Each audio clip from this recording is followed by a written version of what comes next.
ကောင်းမှရှိနေတဲ့မျိုးတွေကျွန်တော်ချစ်တကယ်ချင်းတွေချက်တူချက်ကိုရောက်ကြမယ်လို့ထင်တယ်ချက်တူချက်မှလည်းအလုပ်လုပ်နေတဲ့မြန်မာတွေအများကြီးရှိတယ်လို့ထင်တယ်ချက်တူချက်ရောက်တဲ့အခါမှာမဖြစ်မနေသွားမယ်နေရာသူရှိပါတယ်အဲဒါကတော့ Autocom Market ပါလမ်းကူးလိုက်ရုံနဲ့နီနီနာနာလေးရှိတယ် Autocom Market ကိုသွားပြီးတော့ဈေးဝယ်ကြည့်ပါကောင်းပါတယ်အသီးနှံတွေအများကြီးရှိလို့မြန်မာဆိုင်တွေအများကြီးရှိပါတယ်ကျွန်တော်အခု live ရိုက်တာတိုင်း vlog လေးတစ်ခုရှိတယ်ပေါ့နော်ကျွန်တော်လည်းဒီ live ပြီးတော့ကြည့်ပါကျွန်တော်မျက်နှာကြီးပဲသိမပြရတယ်ပေါ့နော်ကျွန်တော်တကားလည်းဒီမှာ Autocom Market မှာဘာတွေရောင်းနေလဲဘာတွေရတယ်ဆိုတော့ကျွန်တော်လည်းဒီ live ပြီးတော့ကြည့်ပါကဲကြည့်လိုက်ကြရအောင်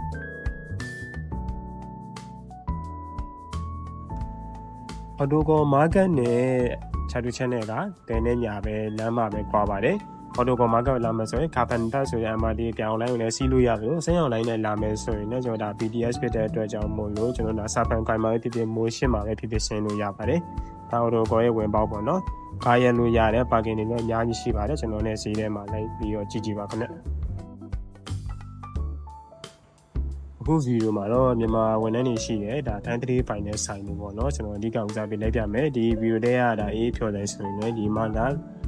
မြန်မာလူမျိုးပေါ့နော်သဘောရန်ကောင်းတယ်ရေးလေကားတိုက်မယ်ဆိုတော့ကျွန်တော်ထွက်ပြေးလာတာပါ